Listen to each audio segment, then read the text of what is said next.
প্রত্যেকটা দলের ম্যাচ শুরুর আগে আলাদা আলাদা প্ল্যান থাকে। Plan A, plan B, plan C. আপনি যদি প্ল্যান এ কাজ না করে তাহলে প্ল্যান বি এপ্লাই করবেন, প্ল্যান বি কাজ না করলে প্ল্যান সি এপ্লাই করবেন। আপনার ম্যাচের সিচুয়েশন ভেদে আপনার এই ধরনের প্ল্যানিংটা করতে হবে এবং সেই প্ল্যানিংটা প্রপার ভাবে এক্সিকিউট করতে হবে। তো বাংলাদেশের যে গতকালকের যে ম্যাচটা অনুষ্ঠিত হয়েছে পাকিস্তানের বিপক্ষে, সেখানে বাংলাদেশ ইতিমধ্যে প্রথম টি-টোয়েন্টি, দ্বিতীয় টি-টোয়েন্টি জিতে সিরিজটা নিজেদের করে নিয়েছে।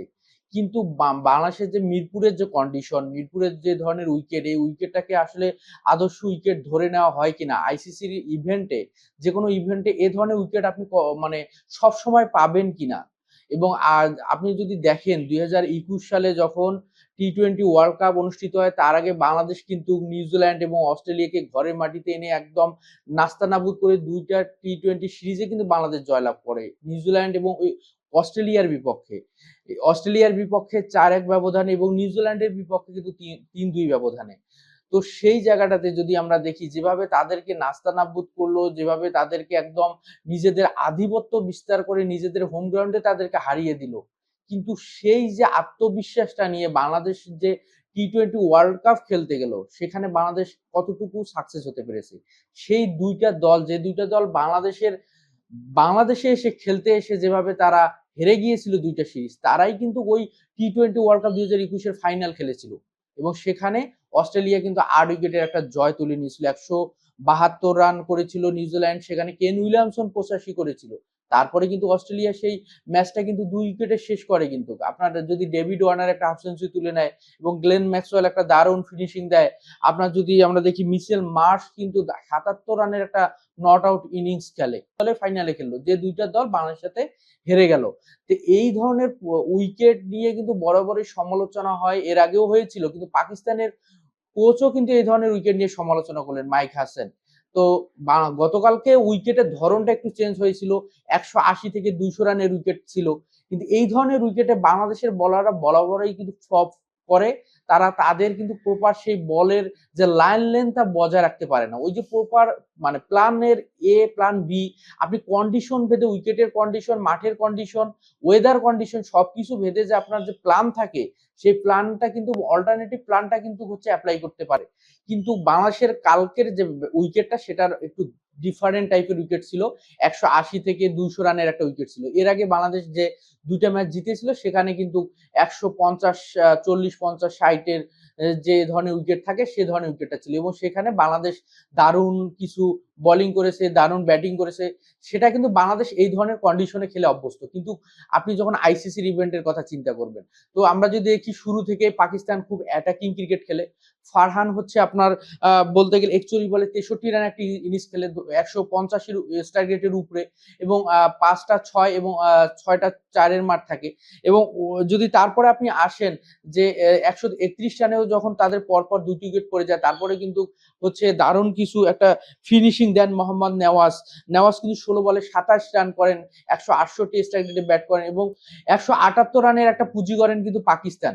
এবং সেখানে যদি দেখি যে প্রথম পাওয়ার প্লেতে তারা কিন্তু কোনো উইকেট না হারিয়ে 57 রান করেন এবং নাসুম এবং সাইফুদ্দিন বরাবরই দুইজন দারুণ ইকোনমিক্যাল বল করেন, কিন্তু বাকিরা কেউ কিন্তু সেভাবে আর প্রপার সেই বোলিংটা কিন্তু করতে পারেন নাই, উইকেট ট্যাকিং বলগুলো কিন্তু করতে পারেন নাই। যদি দেখি খুবই এক্সপেন্সিভ ছিল তাসকিন আহমেদ, বরাবরই আমরা জানি টি-টোয়েন্টিতে তিনি যথেষ্ট হচ্ছে মার খান, এবং যদি আমরা দেখি শরীফুলও কালকে অনেক বেশি এক্সপেন্সিভ ছিল।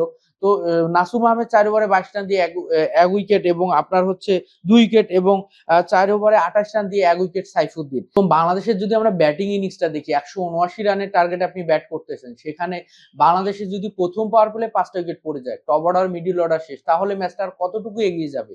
এবং সেখানে যদি আমরা দেখি প্রথমে তানজিদ হাসান তামিম যেভাবে আউট হওয়ার পর লিটন কুমার দাস আউট হলেন এবং মেহেদী হাসান মিরাজ আউট হলেন, এবং আমরা যদি সবচেয়ে যে বিষয়টা সবচেয়ে বেশি দৃষ্টিকটু লাগে বলতে গেলে ক্রিকেটীয় ভাষায়, সালমান মির্জার বলে যেভাবে ব্যাট প্যাডের ফাঁক দিয়ে হচ্ছে স্টাম্প হিট করলো জাকের আলী এবং হচ্ছে শেখ মাহাদির বলে, এবং লিটন কুমার দাসও যেভাবে ফাহিম আশরাফের বলে বোল্ড হলেন, এটা হচ্ছে খুবই একটা বাজে আউট এবং আপনার ফুটওয়ার্ক নিয়ে যে সমস্যা সেটা কিন্তু একদম স্পষ্টভাবে উঠে আসে।